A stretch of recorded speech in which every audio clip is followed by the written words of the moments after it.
There are over 100,000 Chinese characters in total, about 5,000 in regular use. How do Chinese people remember even a fraction of that? One way is through radicals. A Chinese radical is a base component of a character. There are 214 of them. Most are also standalone characters themselves. So if you know the radical in a character, you can guess at the meaning of the word. It's like having 214 sports teams with a total of 100,000 athletes all wearing their own team jersey. The radicals are the jerseys. Do you see the jersey? Do you know the ballpark? Here are some of the most common radicals. Hand radical comes in two forms, the original and the variant. Simply put, there is a hand in everything you do with your bare hands.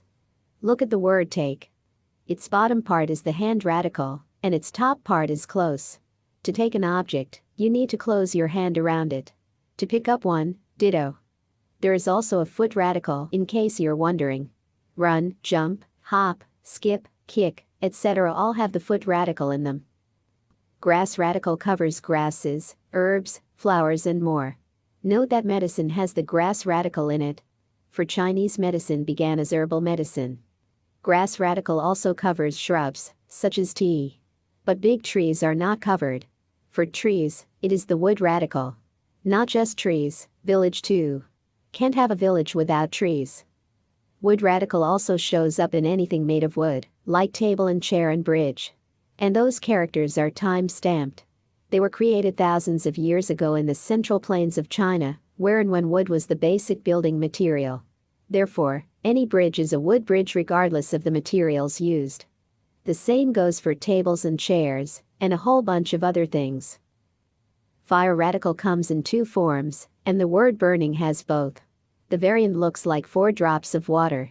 They are actually the tongues of fire. The water radical variant is 3 drops of water. If there are only 2 drops, then it's the ice radical. It got frozen after 2 drops, unable to keep dripping.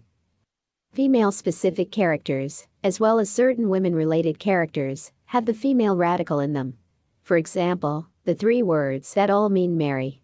The first Mary says woman's family, meaning it's the woman's family marrying her off to the man's family. The second Mary says fetch the woman, meaning the man goes to the woman's home to fetch her and bring her back to his home.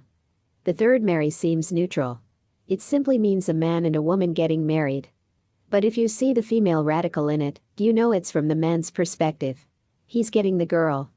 That's what marriage means, to a man. To sum it up, when a man asks a woman to marry me, he is using the first word. Come into my family. When a woman asks a man to marry me, she's using the second word. Come take me into your family.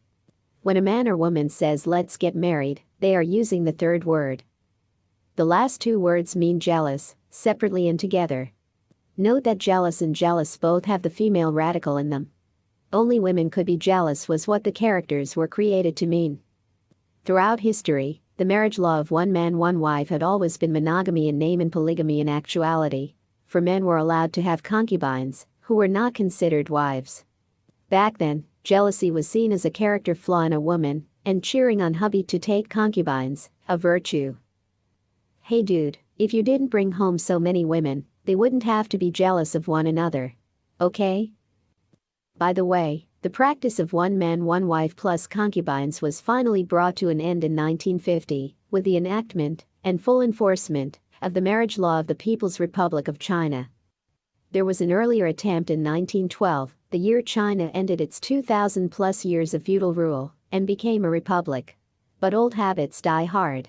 That, and lack of enforcement of the new law, kept the practice all the way till 1949, when China became the People's Republic of China. Now, jealous and jealous are not the only words that mean the same separately and together. Here we have house plus house equals house, stop plus stop equals stop, beautiful plus beautiful equals beautiful, and so on. Those double dose words come in all forms, nouns, verbs, adjectives and adverbs, and are more formal. There are a lot more of them. Like tired tired tired, painful painful painful, fat fat fat. Wait. Moon plus half is fat. Why does the half moon make you fat? And the other fat also has the moon radical in it, but thin doesn't. What does the moon have to do with being fat? When you get fat, you have a big tummy. Swollen, bloated tummy, full of bulging intestines. Oh, the word tummy also has a moon in it. And abdomen. And intestine. And swollen and bloated. And stomach. I think I am onto something. So, everything in the tummy has a moon in it. What else? Limbs. Arm, yes. Leg, yes. Knee, yes. Foot, yes. Elbow, wrist, ankle. Yes, yes, yes. Oh, and chest. And lungs. What else? Other organs in the tummy. And the wiring and lining and filling and wrapping of the body. And bone. And brain, face, cheek, buttocks. Even anus has a moon in it. My. Oh, my. Why? Oh, why? All those moons that so intrigued me turned out to be flesh. The flesh radical was simplified some time before the 1900s to look exactly like the moon radical. What a letdown. I was hoping there is a link between the moon and the human body, something like the moon shines where the sun doesn't. Oh well. Anyway, the old flesh radical is still alive and kicking, as seen in the word rot. It might be the only one out there though. And see the word friend? Before the cynics among you begin to wonder why two pieces of meat make friends, let me tell you that they are actually two moons, with the real moon radical on the left. In China, people have been simplifying the characters since forever, and this comparison of traditional and simplified characters shows you why. Traditional characters do look more beautiful if you write them with a Chinese writing brush, but imagine a child, or yourself, learning to write them. From time to time, simplified characters already in wide use would get the official nod and take their places in the dictionary. Many among the characters currently in use were simplified in 1956, an effort by the New China to stamp out illiteracy.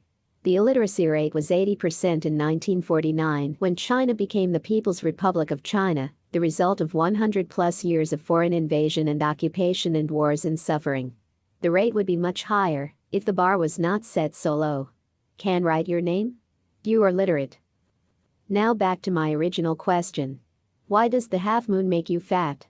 Or rather, why are you considered fat if half of your body is flesh? Let's see. We're supposed to have strong bones, some flesh to pad the bones, skin to wrap it all up, and that's it. Any more, and we're fat? Wow. That makes so much sense.